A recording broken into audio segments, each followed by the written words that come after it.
भोपाल शहर में गंगा देवी अपने पति परमानंद के साथ रहती थी। उसके परिवार में उन दो लोगों के अलावा 5 लोग और थे। उसका बड़ा बेटा राजीव, छोटा बेटा संजय, एक बेटी मेनका, बड़ी बहू शांति और छोटी बहू गौरी। ये 7 लोग अपना सुखी जीवन बिता रहे थे, लेकिन इनको बस एक ही चीज की दिक्कत थी, और वो दिक्कत ये थी कि इनका घर बहुत अंदर गलियों में था, बिल्कुल डेड एंड पर, और इनके आसपास ऊंचे ऊंचे मकान थे। हे भगवान, मैं क्या करूं, कुछ समझ में नहीं आ रहा। क्या हुआ बहू, क्यों परेशान है? अरे क्या बताऊं आपको माँ जी। अरे जो हुआ है वही बताएगी ना, और क्या फलों के रेट बताएगी मुझे? नहीं, मेरा वो मतलब नहीं था, मेरी पर्सनल बात है, मैं मैनेज कर लूंगी, आप फिक्र ना करो। हाँ बढ़िया, ये पर्सनल वाली, ठीक है, जो करना है करती रहे। गंगा देवी अपने कमरे में चली गई। तभी वहां गौरी की जेठानी शांति आई। क्या हुआ गौरी, क्यों परेशान हो? माँ जी को नहीं बता सकती, पर मुझे तो बता दो। एक्चुअली वो क्या है ना शांति दीदी, मैंने एक चीज ऑर्डर करी थी, तो उसकी आज डिलीवरी होने वाली है। ओके, तो दिक्कत क्या है? दिक्कत क्या है? अरे ये कहो कि दिक्कत ही दिक्कत है। डिलीवरी वाला मुझे 3 बार फोन कर चुका है कि कहाँ आना है। मैं उसे कैसे बताऊं कि कहाँ आना है? मुझे तो आज तक खुद अपना ये पता याद नहीं हुआ। इतनी गलियां और इतने मोड़ हैं, और हमारा घर बिल्कुल आखिर में पड़ता है। बेचारा आते आते भूल जाएगा कि वो यहाँ आया क्यों था। हाँ, ये बात तुमने बिल्कुल सही कही, लेकिन ये उसकी जॉब है तो आना तो उसे पड़ेगा। लाओ मैं बात करती हूँ। गौरी ने शांति को फोन लगा कर दिया और उसने डिलीवरी वाले को पता समझा दिया। आखिरकार गौरी का सामान डिलीवर हो ही गया और उसने चैन की सांस ली। घर ऐसी जगह होने की ये तो एक दिक्कत थी ही, पर इसके अलावा उन्हें रोज कोई ना कोई दिक्कत होती रहती थी। जैसे एक दिन गौरी कपड़े धोने जा रही थी, तभी गंगा देवी वहीं आती है और कहती है, अरे बहू सुन तो। जी माँ जी कहिए। तू अपने कपड़े धोने जा रही है ना, तो मेरे भी कपड़े धो देना। कल सुबह मुझे कहीं जाना है और ये नीली साड़ी पहननी होगी। ठीक है माँ जी, दे दीजिए। गौरी ने गंगा देवी और अपने कपड़े एक साथ वॉशिंग मशीन में डाल दिए। कपड़े धोकर उसने उन्हें ड्रायर में सुखाने की कोशिश की, लेकिन कपड़े अच्छे से सूखे नहीं। हे भगवान, ये ड्रायर भी ना आधा अधूरा काम करता है। अब इन्हें छत पर डालना पड़ेगा। गौरी कपड़े लेकर छत पर चली गई और वहां कपड़े डाल दिए। हालांकि वहां भी धूप तो नहीं आती थी, लेकिन उसने सोचा कम से कम हवा से तो सूख ही जाएंगे। फिर जब शाम हुई तो गंगा देवी ने गौरी से कहा, गौरी सुन रही है क्या बहू? जी माँ जी, आ रही हूँ। अरे बहू, मेरे कपड़े उतार कर ला दे, कल सुबह मुझे जल्दी जाना है। जी माँ जी। गौरी छत से कपड़े लेकर आई, पर वो अभी भी गीले थे। हे राम, ये तो अभी भी गीले हैं। ये क्या किया तुमने? इतने गीले कपड़े क्यों हैं? माँ जी, मैं क्या करूं, छत पर भी धूप नहीं आती, ये कपड़े कैसे सूखेंगे? हाय राम, अब मैं कल क्या पहनूंगी? तभी शांति वहां आई और उसने मसले को संभाल लिया। माँ जी लाओ, मैं इन्हें प्रेस करके सुखा देती हूँ। शांति ने गंगा देवी साड़ी प्रेस करके सुखा दी, जिससे गंगा देवी को थोड़ी राहत मिली। इसी तरह एक दिन जब डिनर का समय हुआ, मेनका ने अपनी भाभी से पूछा, भाभी खाना तैयार हुआ है? खाने का समय हो गया क्या? भाभी, शाम को 9:30 बज रहे हैं और आपको पता है हम लोग के यहाँ 9 बजे खाना खाया जाता है। हे भगवान, समय का तो बिल्कुल पता ही नहीं चला। दोपहर के बाद कब शाम हो गई, कुछ समझ में नहीं आया। तुम्हें तो ऐसे ही कुछ समझ में नहीं आता। गलती गौरी की नहीं है देवर जी, वो सही कह रही है। यहाँ इतनी अंधेरी जगह है कि पता ही नहीं चलता कब सुबह हुई, कब दोपहर और कब शाम। ये क्या हो रहा है? खाना क्यों नहीं बना अब तक? भाई, पेट में चूहे कूद रहे हैं। अभी बना देते हैं, समय का ना बिल्कुल पता नहीं चला। I am sorry. तुम लोग खाना बनाने के लिए अलार्म क्यों नहीं लगा लेती? आखिरकार दोनों बहुओं ने जल्दी जल्दी खाना बनाया।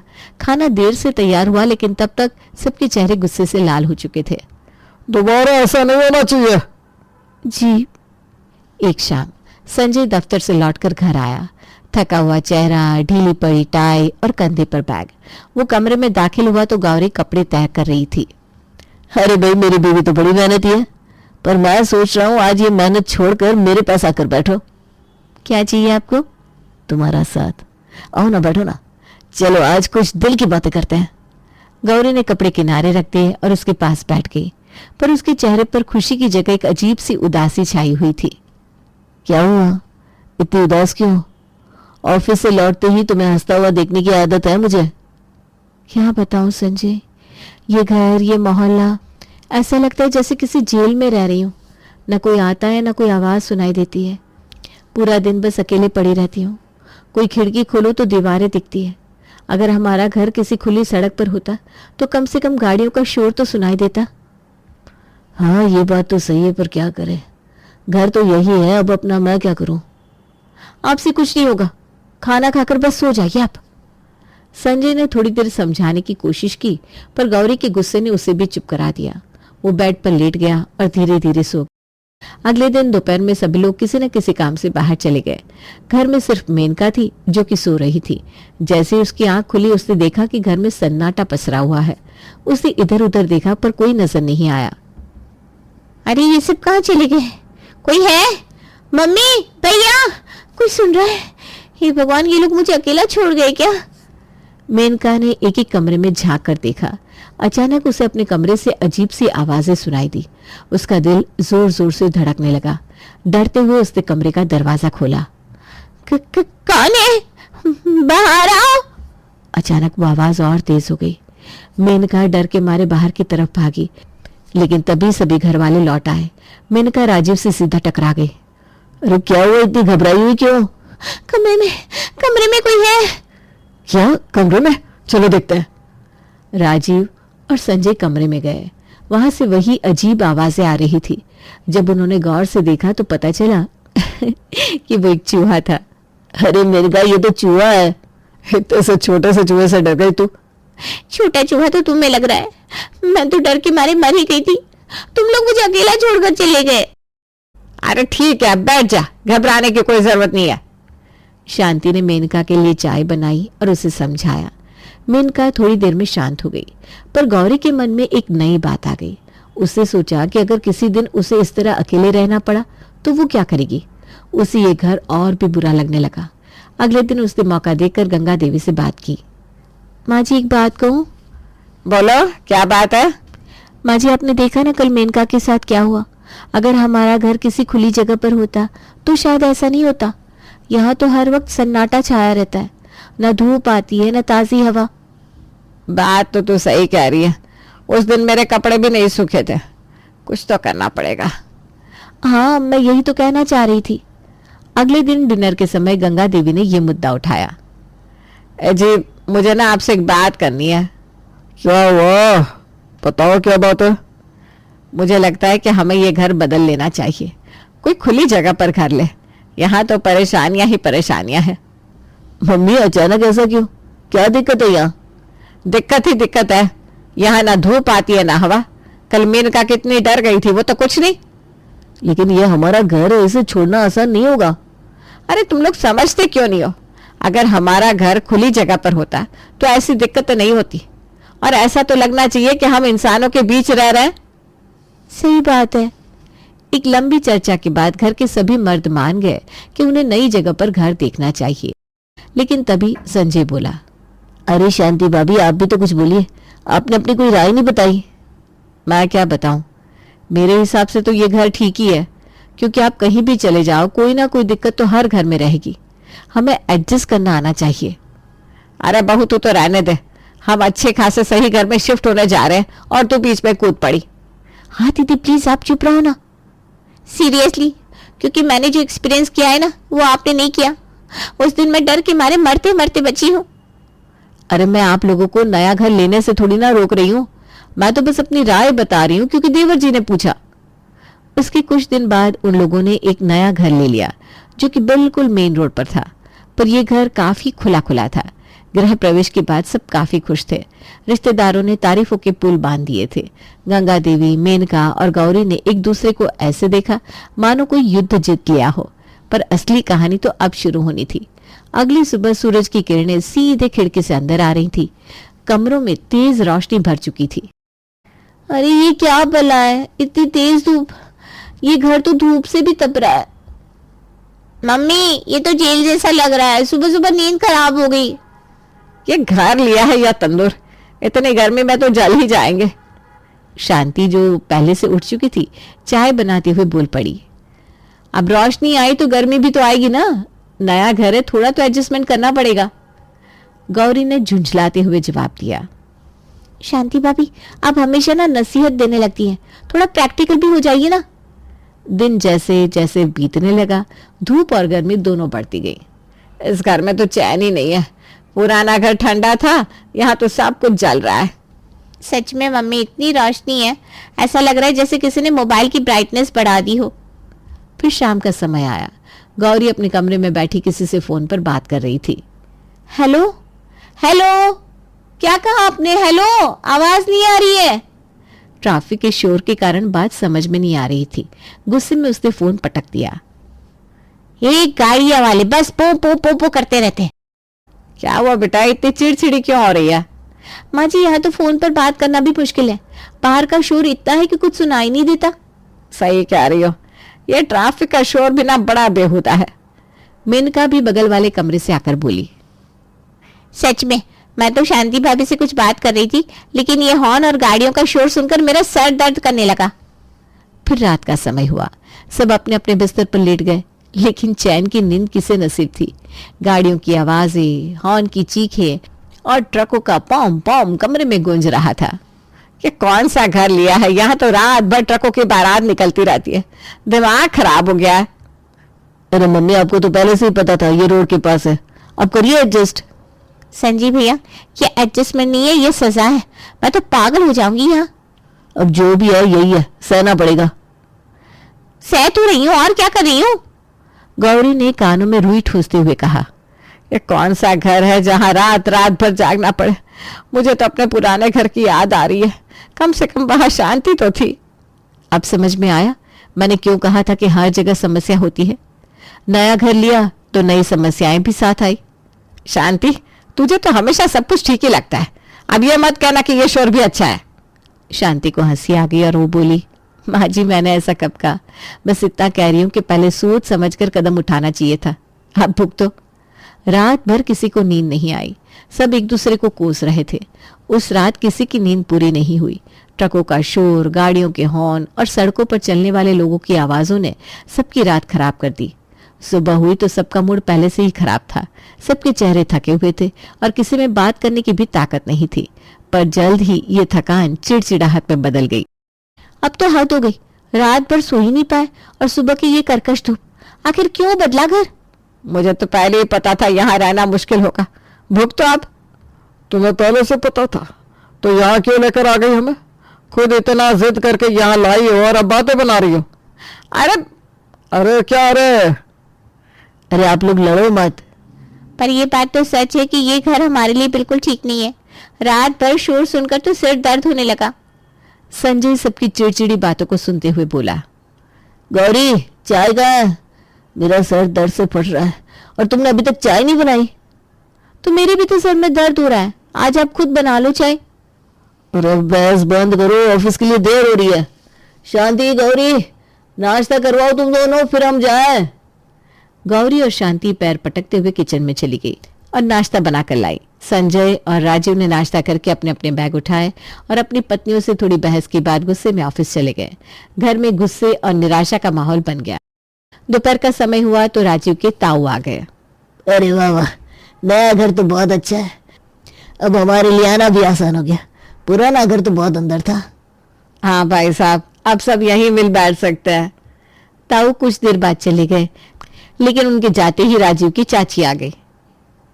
अरे यहाँ पहुंचना तो बहुत आसान है, सीधा रिक्शा मिल जाता है। भाभी तुमने बहुत अच्छा किया यहाँ घर लेकर। हाँ, पर थोड़ी गर्मी और शोर है। अरे ये सब तो चलता रहता है। चाची भी अपनी बातों का पिटारा खोलकर चली गई। शाम हुई तो राजीव की मौसी आ गई। बार बार चाय बनाने से गौरी और शांति परेशान हो गई। शांति दीदी, अब मैं और चाय नहीं बना सकती। घर तो मेहमानों का अड्डा बन गया है। गौरी, सब रिश्तेदार हैं, थोड़ा सहन कर लो ना। पर सच कहूं, परेशान तो मैं भी हो गई हूँ। जो मेनका हमेशा अपने कमरे में छुपी रहती थी, उसे भी अब मेहमानों के पास बैठना पड़ रहा था। अरे यार, ये मेहमान आना कम बंद हो गए। फिर मैं जाकर अपने कमरे में बैठकर मोबाइल चलाऊं। रात हुई और सब सोने चले गए कि राजीव के दादी और दादा आ गए। अरे माँ, पिताजी आप, ये तो बहुत अच्छी बात है। अरे बाप रे, अब ये लोग भी आ गए। चैन की नींद तो बिल्कुल हराम हो गई है। सबने बाहर से तो मुस्कुराकर उनका स्वागत किया, लेकिन मन ही मन घर को कोसने लगे। अगले दिन जब सब अपने अपने काम में व्यस्त थे तो एक अनजान मुसाफिर आ गया। अरे भाई साहब मेरी बाइक खराब हो गई है, जरा आपका टूल बॉक्स मिल जाएगा क्या? अब ये क्या मुसीबत है। ठीक है देता हूँ, पर जल्दी वापस करना। मुसाफिर के बाद और भी कई लोग मदद मांगने आने लगे। कभी किसी की गाड़ी खराब होती, कभी कोई पानी मांगने आ जाता। सड़क के पास होने के कारण मदद मांगने वालों की कतारें लगती गई। अब ये क्या नया तमाशा है, यहाँ तो सुकून का नाम ही नहीं है। यह सब ना तेरे चक्कर में हो रहा है। तू ही थी जो घर बदलने के पीछे पड़ी थी। अरे मम्मी, अब गौरी को क्यों कोस रही हो? घर तो हमने सबकी मर्जी से बदला है, अब हम सबको भुगतना पड़ेगा। सच में शांति सही कह रही थी, जो है उसी में खुश रहना चाहिए। परेशानियां तो हर जगह होती है। गंगा देवी, मेनका और गौरी को अपनी गलती का एहसास हुआ। उन्होंने शांति से माफी मांगी। शांति, हमने तुझे उस दिन बहुत कुछ सुनाया था, माफ कर दे बेटा। अरे माँ जी, इसमें माफी मांगने की क्या बात है? मैं तो बस ये कह रही थी कि हर जगह कुछ न कुछ समस्याएं होती ही हैं। भाभी अब चलो वापस पुराने घर, वहीं सब ठीक था। गौरी, वहां भी तो समस्याएं थी। अब बार बार घर बदलने का कोई मतलब नहीं है। यहीं रहो और एडजस्ट करो। आसपास के लोगों को देखो, सब यहीं रह रहे हैं ना, और खुश भी हैं। हाँ, ये बात तो बिल्कुल सच है। उस दिन सबने एक बड़ा सबक सीखा। अब उन्होंने फैसला किया कि जहां है वहीं खुश रहेंगे। धीरे धीरे सबने नए घर की समस्याओं से तालमेल बिठाना शुरू कर दिया और शिकायत करना छोड़ दिया। सर्दियां शुरू हुई नहीं कि सबके घरों में आलू, गाजर, मटर बननी शुरू हो जाती है। और कभी कभी तो हालात इतने बुरे हो जाते हैं कि इन 3 सब्जियों के अलावा घर में कोई छोटी सब्जी बनने की बारी ही नहीं आती।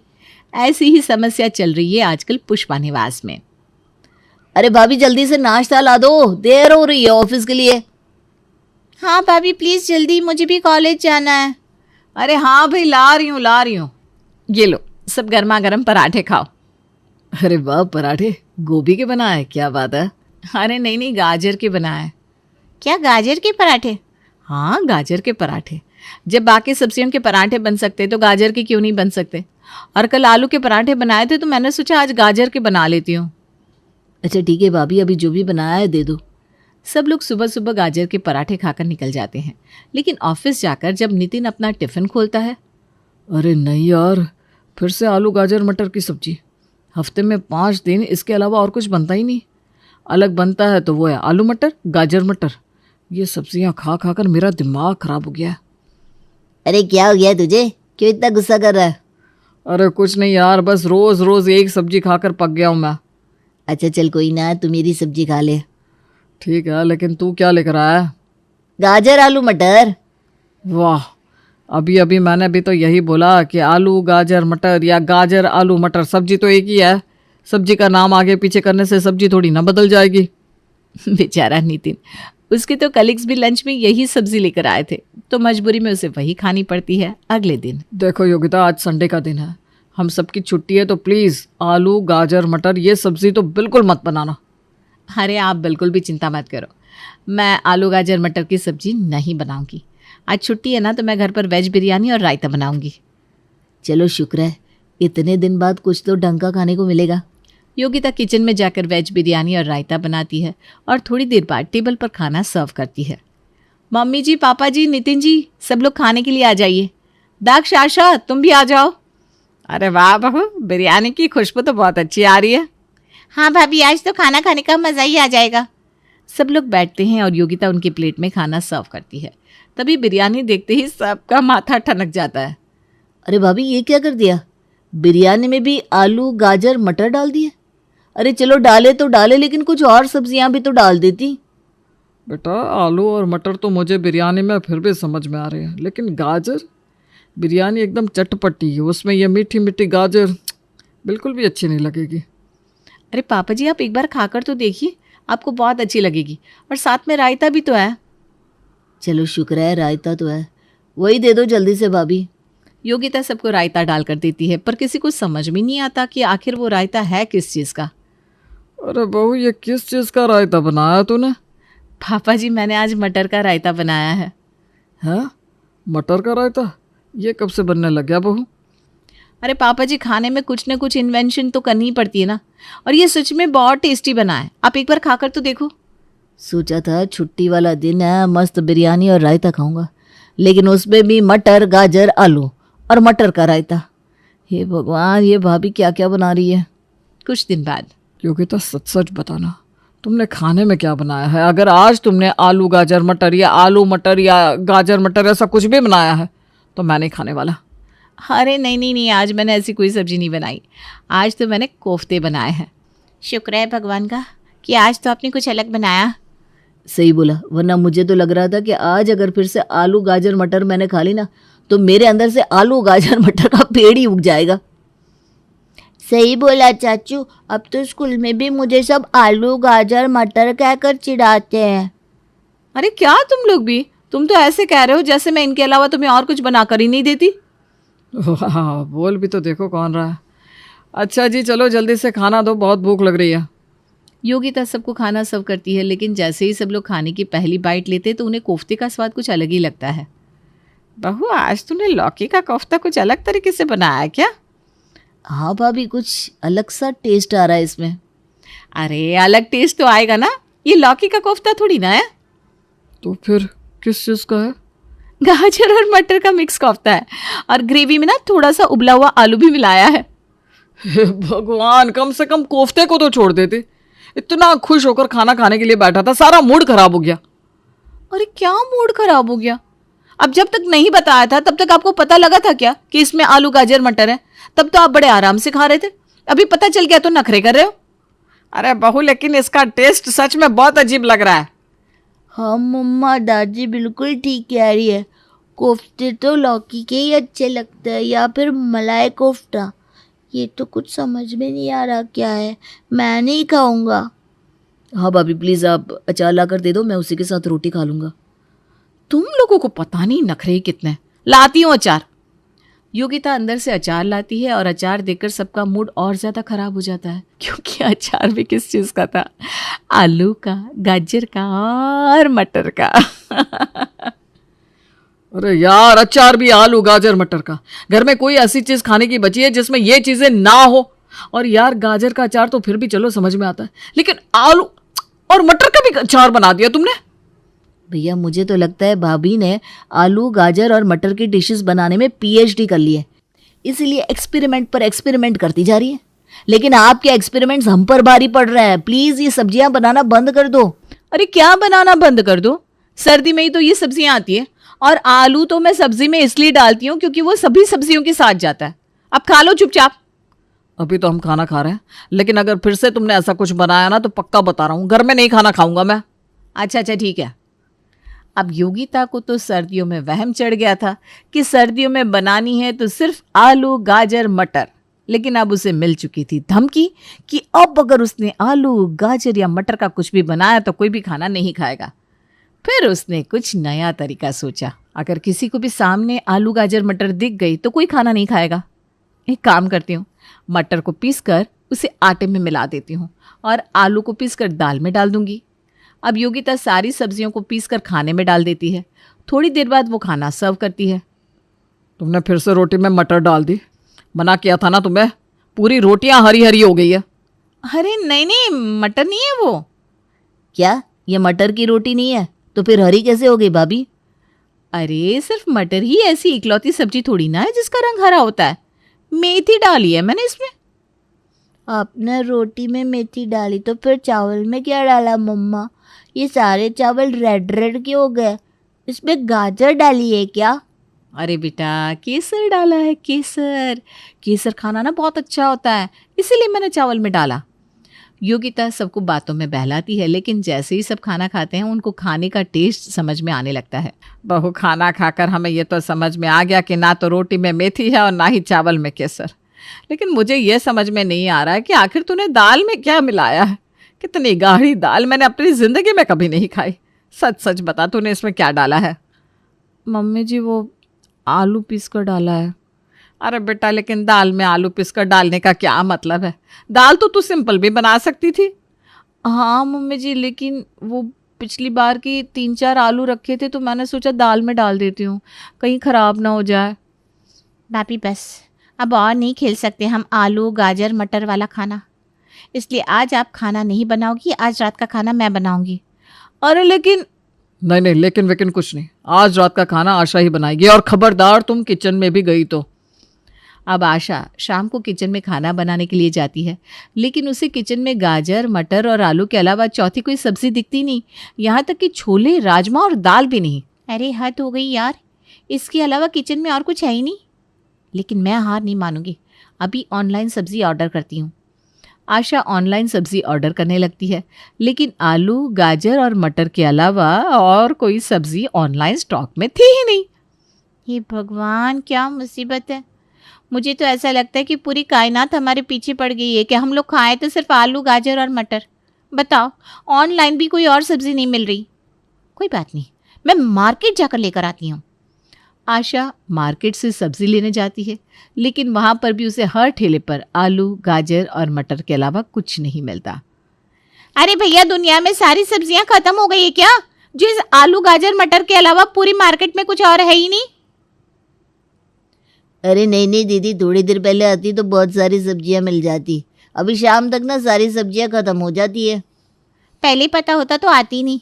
खामखा इतनी दूर आई थी, फिर भी कुछ नहीं मिला। पर कोई बात नहीं, मैं डेयरी जाकर पनीर ले लेती हूँ। पनीर लबाबदार बना लूँगी। आशा डेयरी वाले के पास पनीर लेने जाती है तो उसे वो भी नहीं मिलता। अरे हद हो गई, रोज़ तो तुम्हारे पास इतना सारा पनीर बचा रहता है और आज मुझे पनीर चाहिए तो तुम्हारे पास नहीं है। अरे दीदी, किसी के बच्चे का जन्मदिन था तो वो सारा पनीर लेकर चला गया। अब इसमें मैं क्या करूं? आप अगर थोड़ी देर पहले आती तो पनीर मिल जाता।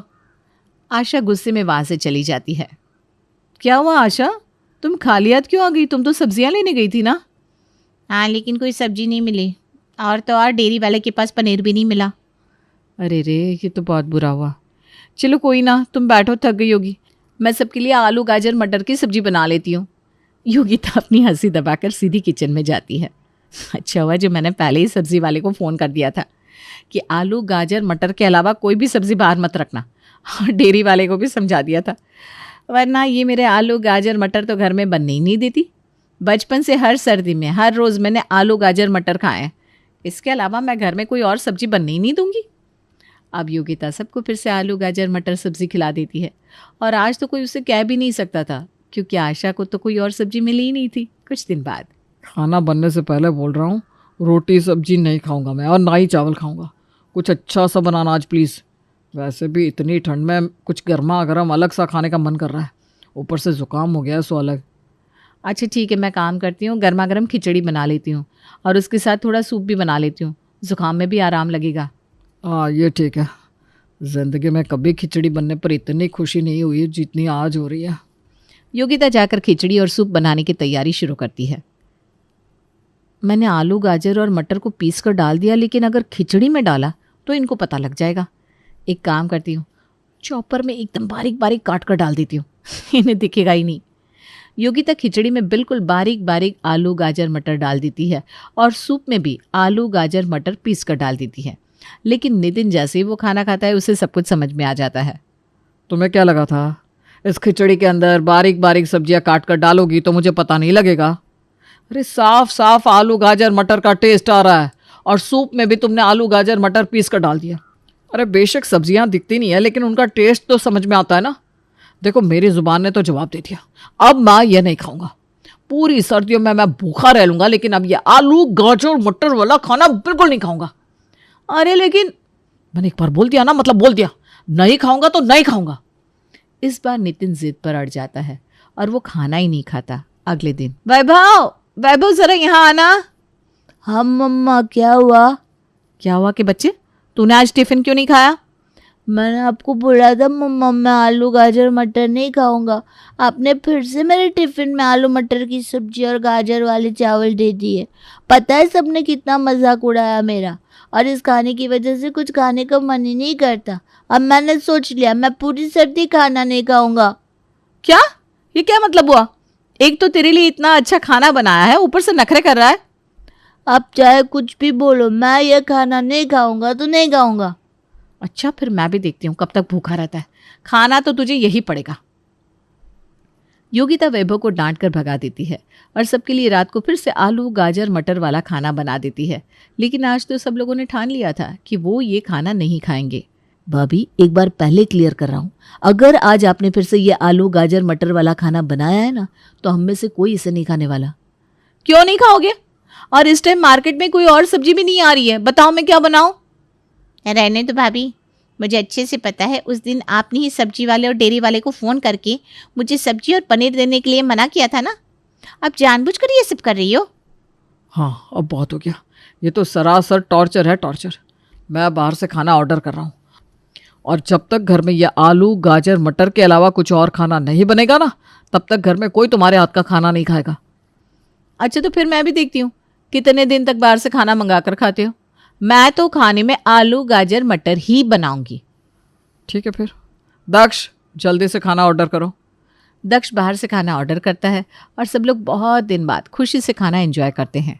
कितने दिनों बाद कुछ अलग सा खाने को मिला है। इस खाने को खाकर तो खाना खाने का मन भी कर रहा है, वरना आलू गाजर मटर देखकर खाने से मन ही भर गया था। पापा जी, कम से कम आप तो मेरी बुराई मत कीजिए, मुझे आपसे ऐसी उम्मीद नहीं थी। अरे बेटा, मैं कुछ गलत थोड़ी ना कह रहा हूँ।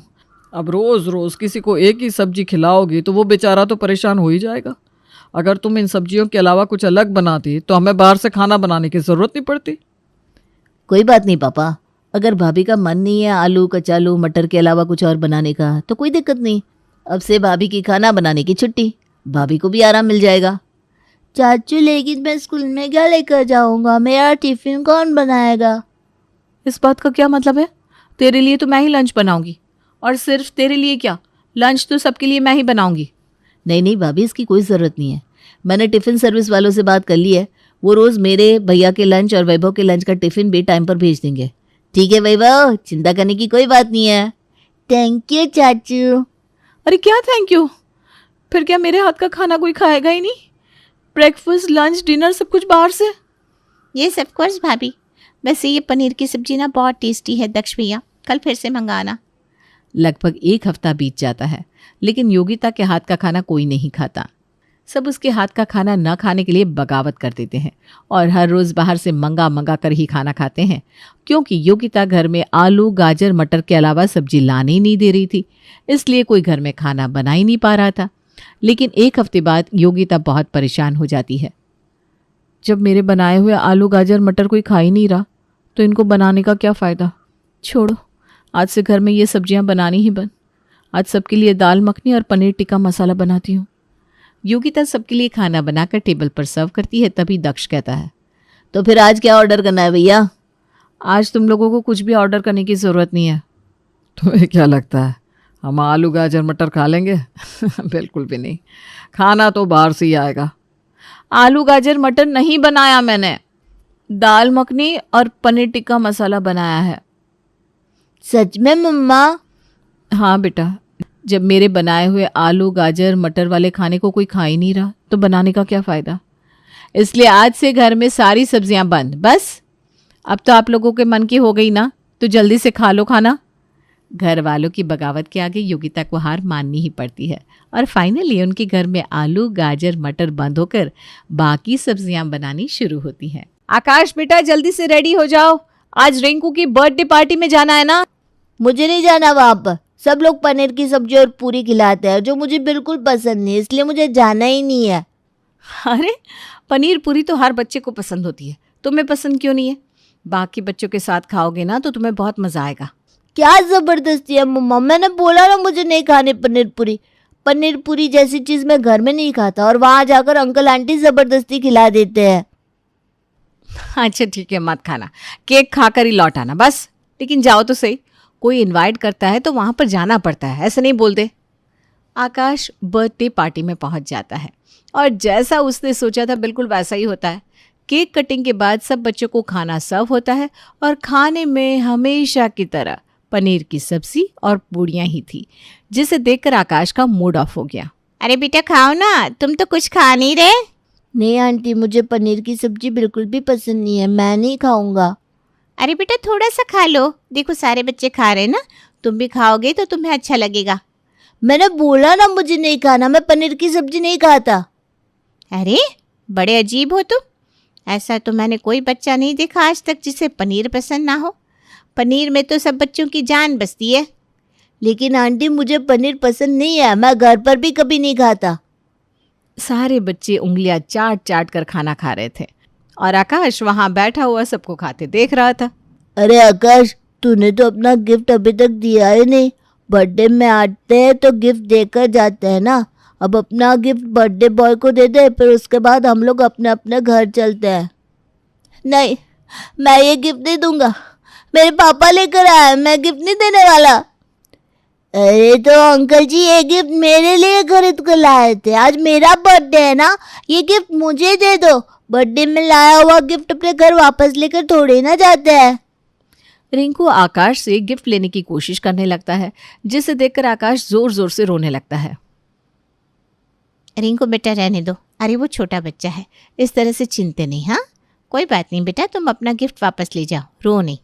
अच्छा रुको, मैं टिंकू से कहकर तुम्हें तुम्हारे घर वापस छुड़वा देती हूँ। कुछ देर बाद टिंकू आकाश को लेकर उसके घर पहुँच गया।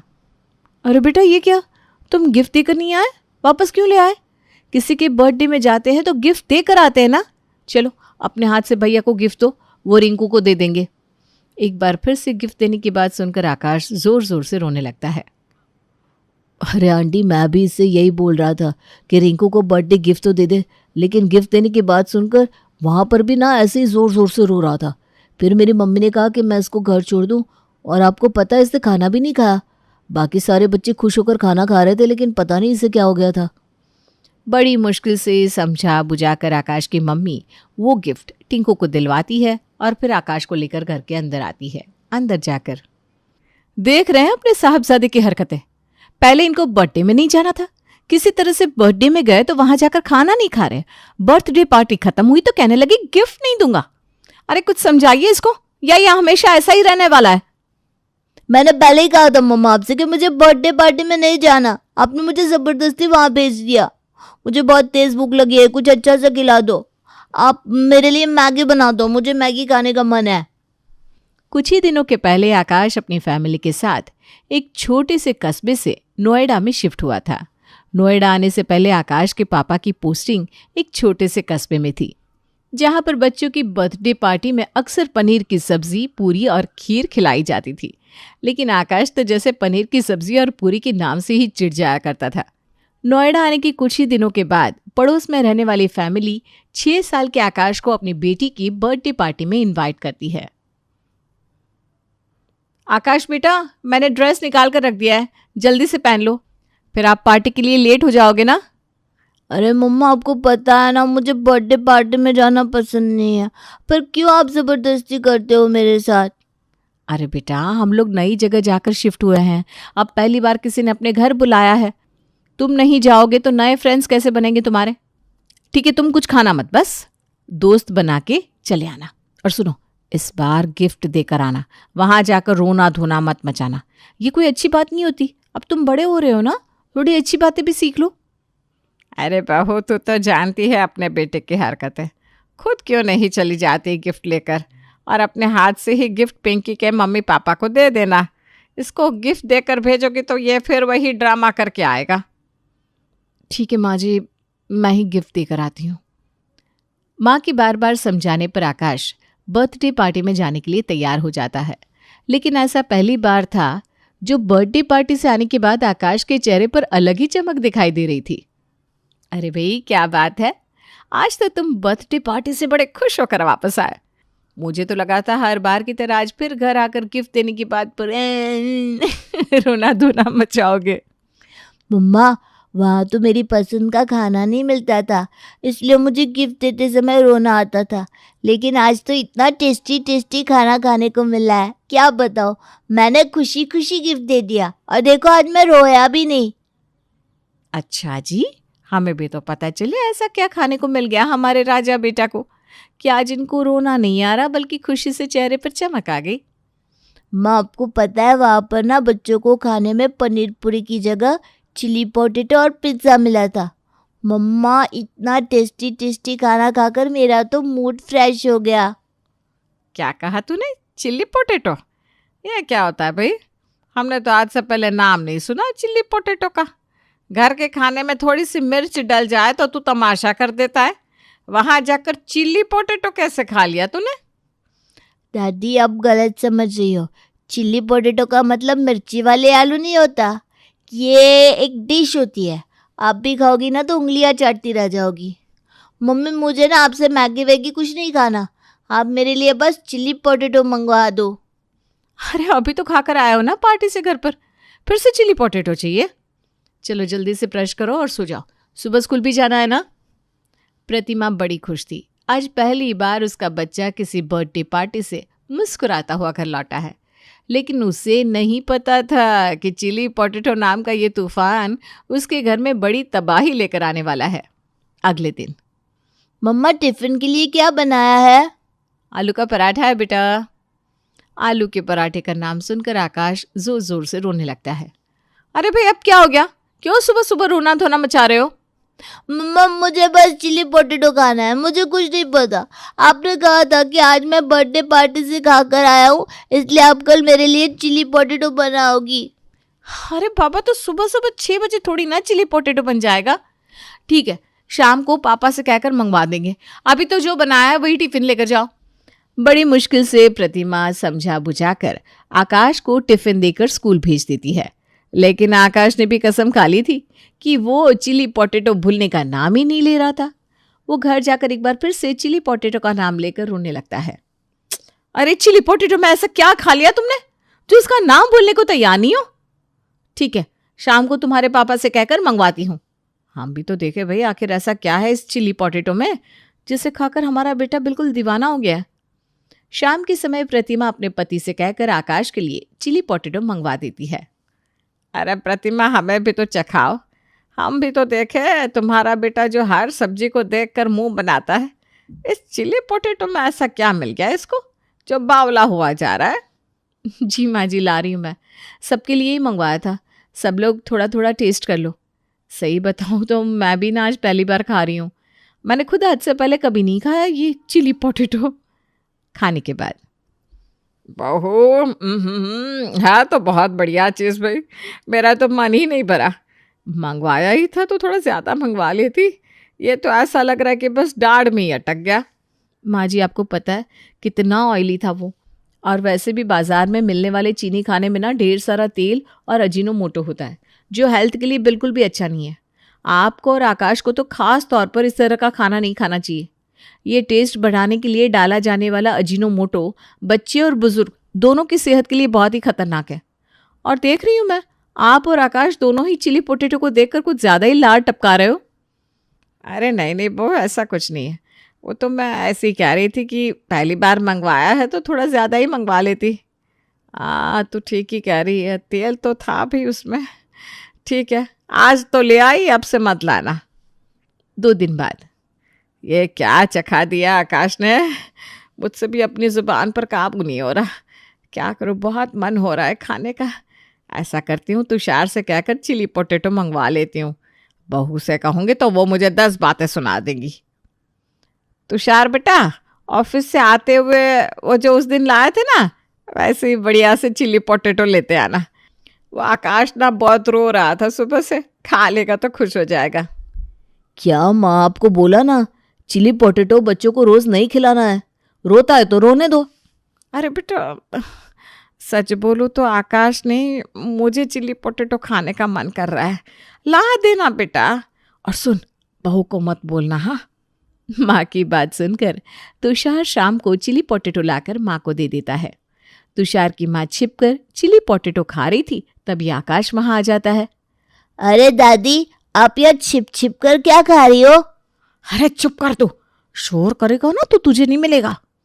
दादी, आप चिली पोटैटो खा रही हो और मम्मी मुझसे बोल रही है कि ये जंक फूड है। मम्मा!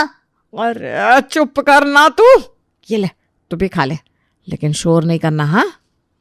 दादी से चिली पोटैटो लेकर आकाश भी मज़े से खा लेता है और दादी और पोता एक दूसरे से वादा करते हैं कि ये सीक्रेट उनके बीच ही रहेगा। अब तो जैसे दोनों दादी पोता की सेटिंग बैठ गई थी। आकाश की दादी अपने बेटे तुषार को ब्लैकमेल करके हर दूसरे दिन बाहर से चिली पोटैटो मंगाती और फिर दोनों दादी पोता छुपकर पार्टी करते। कुछ दिन बाद, क्या बात है, कुछ दिन पहले तक तो ये आकाश रोज चिली पोटैटो खाने के लिए शोर मचाता था, लेकिन देख रही हूँ 1 सप्ताह से घर में बड़ी शांति फैली हुई है। इतनी आसानी से मान जाने वाला बच्चा नहीं है ये। देखना तो पड़ेगा कि आखिर माजरा क्या है। प्रतिमा अब आकाश के ऊपर नजरें बनाए हुई थी। अगले दिन शाम के समय। अरे भाई प्रतिमा, एक कप चाय पिला दो। जी लाई अभी। तुषार ने जब देखा कि पत्नी रसोई में चाय बनाने में व्यस्त हो गई है तो उसने बैग से चिली पोटैटो का पैकेट निकाला और माँ को थमा दिया। दादी ने भी इशारे से आकाश को बुलाया और दोनों दबे पांव दादी के कमरे की ओर चले जाते हैं। कमरे के अंदर बैठकर दोनों अभी खाना शुरू ही करते हैं कि प्रतिमा वहां पहुंच जाती है। माँ जी, क्या चल रहा है ये सब? अरे बहू, चलना क्या है, ये आकाश ना कई दिन से जिद कर रहा था तो मैंने कहा ठीक है आज मंगा देती हूँ। भाई बच्चा ही तो है। क्या दादी, आप मुझे क्यों फंसा रही हो? मैंने आपसे कुछ नहीं कहा था। मैं तो अभी बाहर से खेल कर आया हूँ। इन्होंने खुद मुझे खाने के लिए कमरे में बुलाया था। अरे चुप कर नालायक कहीं का, सारा मूड खराब करके रख दिया। हाँ देख बहू, मैंने मंगवाया है अपने बेटे से। अब मुझे कुछ खाने का मन होगा तो मैं खा भी नहीं सकती क्या? खाने से पहले तुझसे परमिशन लेनी पड़ेगी क्या? लगता है ये लोग ऐसे सुधरने वालों में से नहीं है, इनको दूसरे तरीके से सुधारना पड़ेगा। अरे माँ जी, आप भी ना पता नहीं क्यों छोटी सी बात के लिए इतने परेशान हो जाते हैं। अरे आप लोगों को चिली पोटैटो खाना है ना तो मैं बना दूंगी। साफ सुथरा, स्वादिष्ट और पौष्टिक तरीके से खाने का स्वाद कई गुना ज्यादा बढ़ जाता है। अब परेशान मत हो माँ जी, अब आपको बाजार का ये सस्ती तेल वाला जंक फूड खाने की कोई जरूरत नहीं है। बहू की बात सुनकर आकाश और उसकी दादी फूले नहीं समा रहे थे। अरे दादी, मजा ही आ गया। मम्मी तो हमारी फेवरेट डिश बनाने के लिए रेडी भी हो गई। हम लोग तो बिना बात ही इतना घबरा रहे थे। अगले दिन। मम्मा, आपको आपका प्रॉमिस याद है ना? आज आपको हम दोनों के लिए चिली पोटैटो बनाने हैं। हाँ बेटा, मैं बस बाजार ही जा रही थी, सामान लेकर आती हूँ, उसके बाद बनाती हूँ टेस्टी टेस्टी चिली पोटैटो। बाजार जाकर बहुत शौक चढ़ा ना दोनों दादी पोते को आलू के डीप फ्राई चिली पोटैटो का। एक तो दोनों पहले से ओवरवेट है, ऊपर से इन्हें रोज जंक फूड चाहिए। भैया जरा 1 किलो शकरकंद तोलना और आधा किलो शिमला मिर्च, आधा किलो टमाटर। घर आकर प्रतिमा शकरकंद को उबालकर उसके पतले लंबे स्लाइस काट लेती है और टमाटर उबालकर उसकी प्यूरी बनाकर उसे सॉस की तरह इस्तेमाल करती है और स्वीट पोटैटो वाले चिली पोटैटो बना देती है। अरे बहू, ये कैसे पोटैटो बना कर लाई है तूने तो सारे स्वाद को बेस्वाद कर दिया। कतई खाया नहीं जा रहा ये तो। माँ जी, देख लिया आपने? मैं कहती थी ना, ये बाजार वाले केमिकल डालकर टेस्ट बढ़ाते हैं। घर का बना टेस्टी सादा चिली पोटैटो आप लोगों के मन को भा ही नहीं रहा। अरे 2-4 दिन खाकर तो देखिए, अपने आप स्वाद जुबान पर चढ़ जाएगा तो अच्छा लगने लगेगा। 3 दिन बाद। मम्मा, आपने शाम के स्नैक्स के लिए क्या बनाया है? अरे बेटा, शाम के स्नैक्स के लिए मैंने आपका फेवरेट चिली पोटैटो बनाया है। खाएगा ना मेरा राजा बेटा? हाँ मम्मा, क्यों नहीं खाऊंगा, जल्दी से ले आओ। आपको पता है ना मुझे चिली पोटैटो कितना पसंद है। बस एक बात बताओ, पहले तो मैं चिली पोटैटो का नाम लेता था तो आप गुस्सा हो जाती थी। 2-2 दिन तक आपके आगे पीछे घूमने के बाद आप इतना सा खाने को देती थी। अब तो मेरे कहे बिना ही रोज बना कर देती हो। क्या बात है? अरे बेटा, और क्या बात होगी। बात बस इतनी सी है कि मुझे ऐसा लगा कि जब मेरे बेटे को और मेरी सासू माँ को चिली पोटैटो इतना ही पसंद है तो उन्हें रोकने से क्या फ़ायदा। मैंने इंटरनेट पर रेसिपी देखी और बस बनाने लगी तुम दोनों के लिए। तुम्हें क्या लगता है मम्मी को तुम्हें हर चीज़ के लिए मना करने में मज़ा आता है? मुझे तो पता ही था, मेरी मम्मा दुनिया की सबसे प्यारी मम्मा है। ठीक है मम्मा, अगर बन गया है तो प्लीज़ खाने के लिए दो ना। हाँ बेटा, ये लो, और सुनो ये दादी को भी दे देना, बहुत पसंद है ना। आकाश खुशी खुशी चिली पोटैटो ले जाकर खाने लगता है, लेकिन आज भी उसे चिली पोटैटो का टेस्ट कुछ बदला बदला सा महसूस हो रहा था। मम्मा, आपके हाथ की चिली पोटैटो में बिल्कुल भी टेस्ट नहीं आ रहा है। आप प्लीज़ मार्केट वाला चिली पोटैटो मंगवा दो ना। देखो बेटा, मार्केट वाला चिली पोटैटो तो मैं मंगवा दूंगी, लेकिन तुम्हें एक बात बताऊं, जब किसी भी चीज़ को रोज़ रोज़ खाओ ना तो उसका टेस्ट फिर मुंह से उतरने लगता है और फिर वो पहले की तरह हमें उतनी लाजवाब नहीं लगती। अब तुम ही बताओ, पहले तुम्हें आलू के पराठे कितने पसंद थे ना? हाँ मम्मा, आलू के पराठे तो मेरे सबसे फेवरेट थे।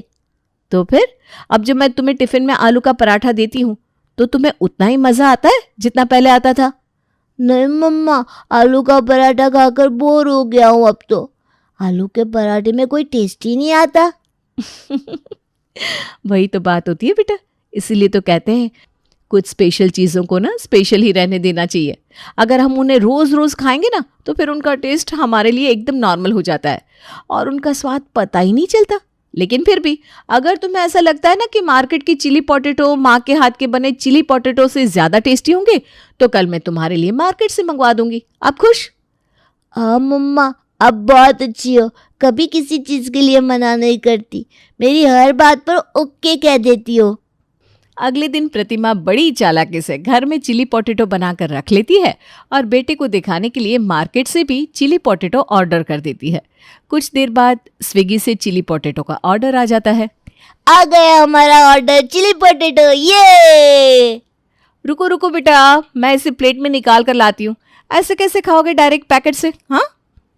प्रतिमा चिली पोटैटो का पैकेट ले जाती है और उसे किचन में ले जाकर छुपा देती है और अपने बनाए हुए चिली पोटैटो प्लेट में लगाकर ले आती है। ये लो खाओ और खाकर बताओ कैसे लगे तुम्हें मार्केट की चिली पोटैटो। माँ के हाथ के ज़्यादा अच्छे लगते हैं या मार्केट वाले?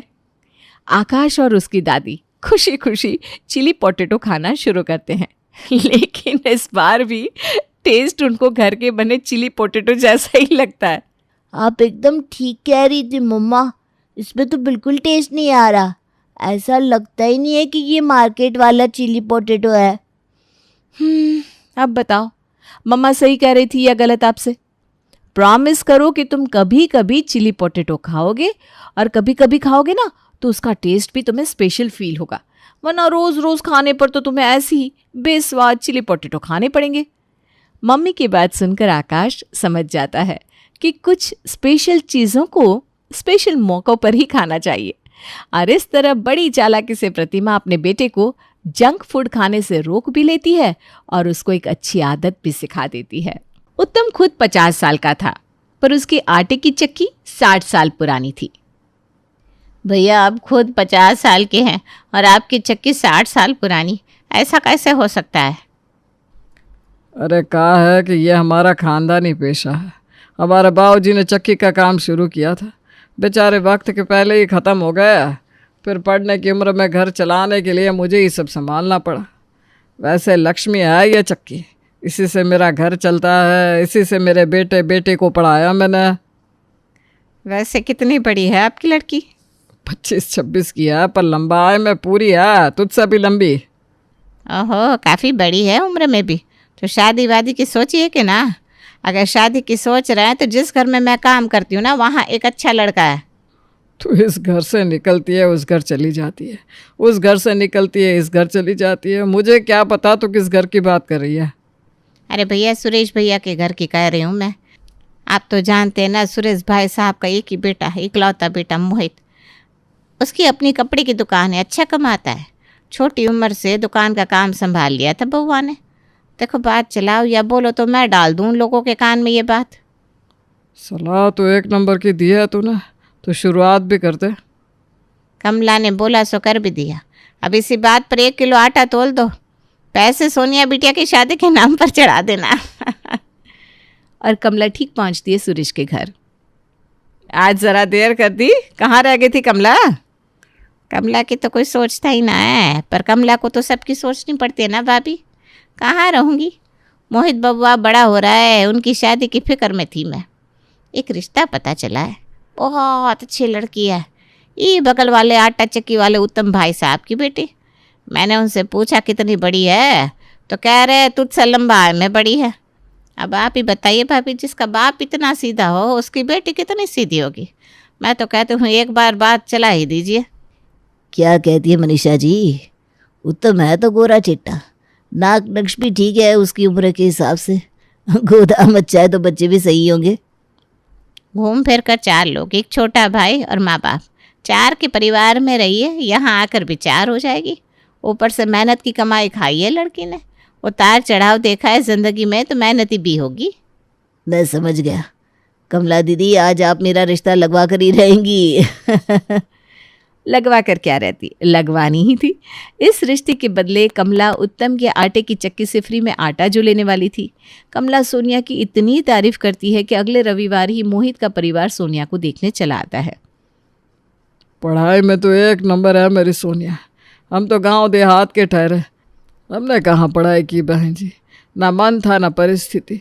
पर मेरी बेटी बिल्कुल मेरे नक्शे कदम पर नहीं चली।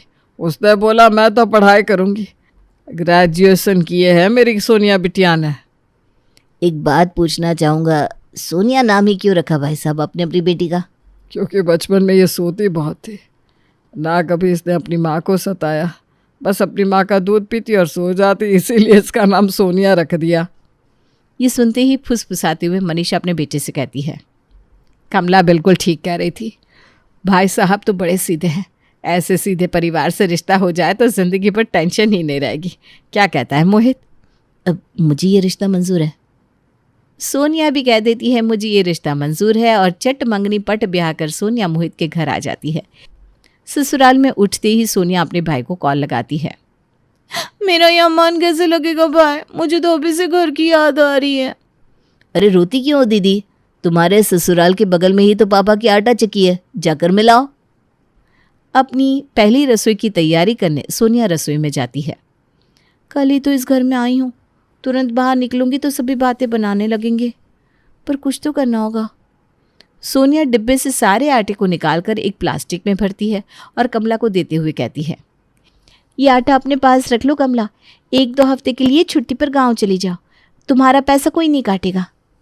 तुम तो सच में लक्ष्मी आई हो दीदी, ठीक है मैं चलती हूँ। और कमला के पीछे पीछे अपना पर्स उठाए सोनिया अपने पापा की आटा की चक्की में पहुंच जाती है। लीजिए पापा मैं आ गई, कैसा लगा मेरा सरप्राइज? अरे मेरी बिटिया रानी, ऐसे नई दुल्हन बाहर नहीं निकलती।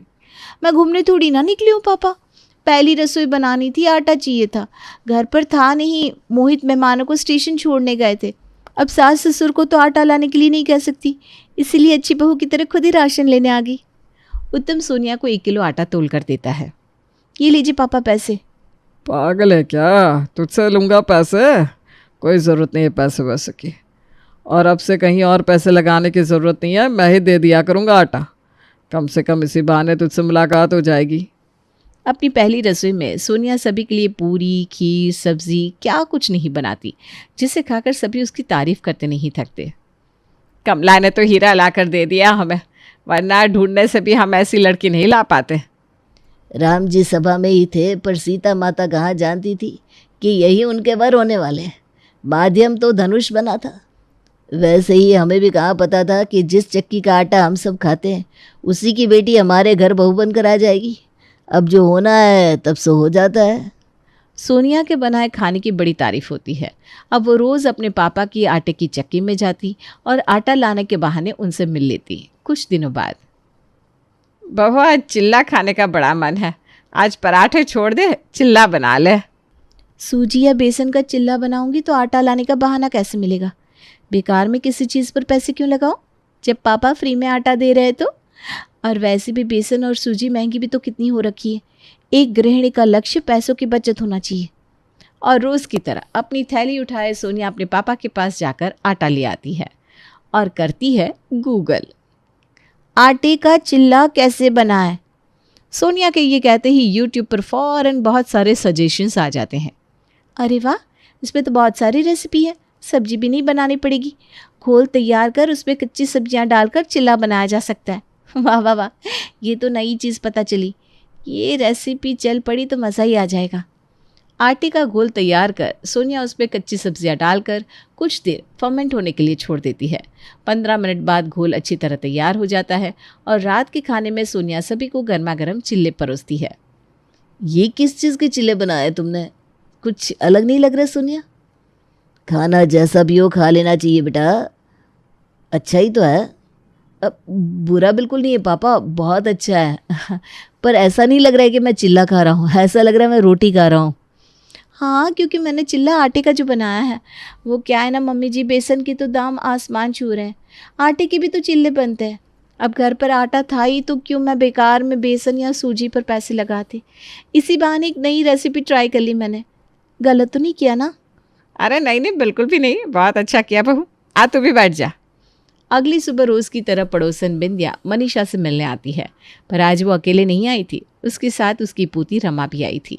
अब घर में छोटा बच्चा आएगा तो शैतानी तो करेगा ही। रमा आती ही हुड़दंग करना शुरू कर देती है। चाउमीन चाउमीन, मैं चाउमीन खाऊंगी दादी। बिस्किट दिया है ना आंटी ने, फिर क्या चाउमीन चाउमीन। इसकी माँ ने बिना बाहर का खा खा कर इसे चाउमीन खाने की बुरी आदत लगा दी है। बाहर निकलते ही चाउमीन चाउमीन करने लगती है।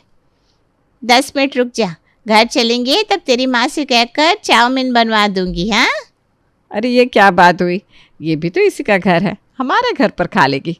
वैसे भी तेरी बहू तो नौकरी करती है, शाम को वापस लौटेगी, तब तक तू अपनी पोती को रुलाती रहेगी क्या? बहू जा जाकर चाउमीन बना दे तो। सोनिया किचन में जाती है और फिर से अपने दिमाग के घोड़े दौड़ाने लगती है। कल का लाया आटा तो अभी तक ख़त्म नहीं हुआ, इसे नहीं ख़त्म करूँगी तो फिर से आटा लाने के लिए पापा के पास कैसे जाऊँगी। एक काम करती हूँ, आटे का ही नूडल्स बना लेती हूँ। और चाउमीन उबालने की जगह रमा आटे का ही नूडल्स बनाकर उसे चाउमीन की तरह फ्राई कर देती है और रमा के साथ सभी को परोसती है। अच्छी चाउमीन बनाई है बहू तूने। ये मम्मा जैसा टेस्टी नहीं है आंटी। ये आटे का चाउमीन है बेटा, मैंने आटे से बनाया है ताकि मैदा खाकर आपका पेट खराब ना हो। अरे क्या ज़रूरत थी इतना सब करने की बेटा, बेकार में तू परेशान हुई। आटे का नाम सुनते ही रमा चाउमीन की प्लेट फेंक देती है और फूट फूट कर रोने लगती है। मैंने तो अच्छा ही करना चाहा था मम्मी जी। जब मैंने तुझे चाउमीन बनाने को कहा था तो सीधा सीधा चाउमीन बना देती बहू, बेकार में ही बात बिगड़ गई ना। ये तो शुरुआत थी। धीरे धीरे सोनिया का आटे के लिए ऑब्सेशन बढ़ता ही जाता है, जिससे अब सभी चिड़े चिड़े रहने लगे थे। फिर एक दोपहर सोनिया दुकान पर अपने पति को फ़ोन लगाती है। दोपहर में क्या बना दूं? मुझ पर तो मेहरबानी करो, मुझे कुछ नहीं खाना, मैं बाहर से इडली खा लूँगा। तुम तो खा लोगे, पर पापा जी पता नहीं कैसे हाथ से उसने इडली चटनी बनाई होगी, तबीयत वबीयत बिगड़ गई तो। और रोटी में बुराई क्या है? नहीं, बुराई तो कोई नहीं है, पर और भी तो चीज़ें हैं ना खाने के लिए। रोज़ रोज़ आटे का बना खाना अब मुझे अच्छा नहीं लग रहा, मुझे चावल खाना है यार। ठीक है ना, तो आप एक काम करो, 3 बजे पापा के साथ घर पहुंच जाओ, मैं पकौड़ी की कढ़ी और चावल बना लेती हूँ। सच में सोनिया, तुम कढ़ी और चावल बनाओगी? I love you darling, love you. मैंने कभी सोचा नहीं था कि चावल खाने के लिए मैं इतना खुश हो जाऊंगा। दोपहर में बड़ी खुशी खुशी सुरेश और मोहित घर पर आते हैं। सोनिया सभी को परोसती है चावल और कढ़ी। इतने दिनों बाद चावल बनाए घर पर, वरना वही आटे की रोटी, पराठा, चाउमीन, चिल्ला, बाकी किसी चीज़ का तो टेस्ट ही भूल गया था मैंने तो चावल खाने की उम्मीद ही छोड़ दी थी, पर भगवान की कृपा से आज चावल मिल ही गया। मेरी तारीफ ही करते रहेंगे पापा जी, आपके खाना भी खाएंगे। हाँ हाँ, पहले मैं पकोड़े वाली कढ़ी खाऊंगा, कितने दिनों बाद बनी है आज घर में। और जैसे ही सुरेश कढ़ी में से पकौड़ी निकाल कर खाता है, उसका मुंह बन जाता है। अब तो आप एक्टिंग करें पापा, एक तो पकोड़े की कढ़ी मिली है, उसमें भी मुंह बना रहे आप। कोई गलती हो गई है क्या पापा जी? आज तो मैंने चावल भी बनाया है। तुम ध्यान मत दो सोनिया, अच्छा काम किया तुमने। लगता है इतने दिनों से आटा खा खाकर बेसन का स्वाद ही भूल चुके हैं पापा। और फिर मोहित और मनीषा भी पकौड़े टेस्ट करते हैं। बड़ी साइड ले रहा था अपनी बीवी की, अब बोल। आटे की पकौड़ी कौन बनाता है सोनिया? पर आपने बोला था ना, इतने दिनों से आटा खा खा कर परेशान हो गया हूँ मैं, आज तुम चावल खिलाओगी, तो मैंने चावल बनाए ना। और पकौड़ी आटे की बनानी है कि नहीं ये तो आपने बताया ही नहीं था। और वैसे भी बेसन कितना महंगा है। हद कर दी तुमने सोनिया। हॉल में 56 इंच का टीवी लग गया तो पैसे नहीं लगे, तुमने आईफोन लिया तो पैसे नहीं लगे, और बेसन आ जाता तो हम सड़क पर आ जाते। ये सही है, नहीं बर्दाश्त होता ये रोज का ड्रामा मुझसे। नहीं खानी मुझे ये आटे की कढ़ी। इतनी भी बुरी नहीं है कढ़ी बेटा, खाना ही है, खाने को ऐसे नहीं बोलते, खा ले। मुझसे नहीं खाया जाएगा मम्मी, मैं दुकान जा रहा हूँ। मोहित अपनी दुकान के लिए निकलता ही है कि उसके ससुर जी आज फिर उसे टोक देते हैं। कहाँ है भाई साहब आप? पिछले 2 दिनों से आपके इंतज़ार में नज़रें जमाए बैठा हूँ, आप तो कन्नी काट कर भाग रहे हैं। नहीं नहीं पापा जी, ऐसे कैसे, ऐसी कोई बात नहीं है। वो क्या है ना, ग्राहक आजकल बहुत रहती है तो टाइम नहीं मिल पाता। एक आप है जिसे काम से फुर्सत नहीं मिल रही, एक हम है जो फुर्सत में ही रहते हैं। कस्टमर ही कहाँ आ रहे हैं आजकल।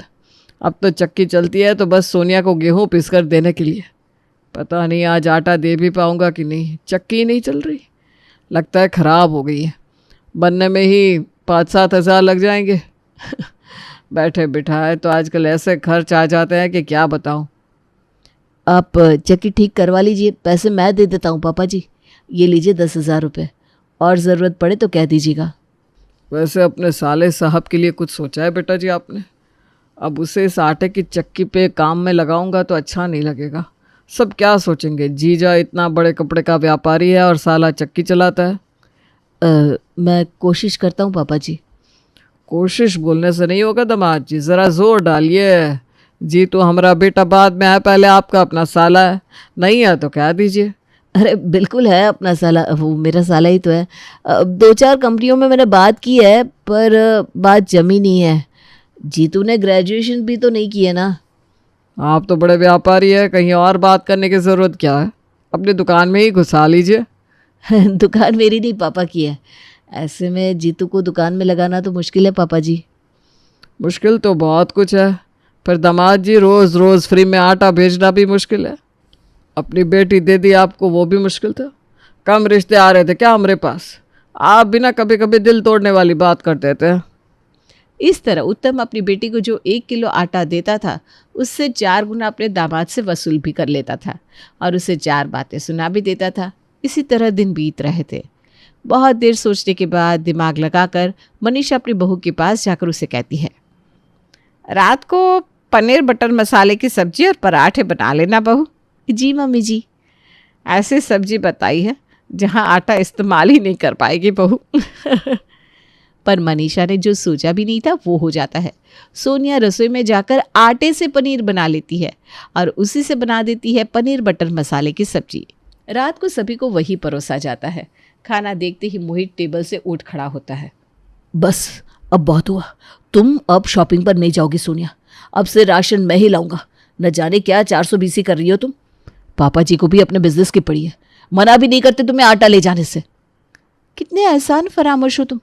कभी तुमने अंदाज़ा भी लगाया है कि रसोई के खर्चे से इतने पैसे कैसे बच रहे? क्योंकि पापा आटा भेज रहे हैं, वो भी फ्री में। तुम लोगों की बचत हो रही थी, इसीलिए मैंने कभी ये बात सामने नहीं कहा।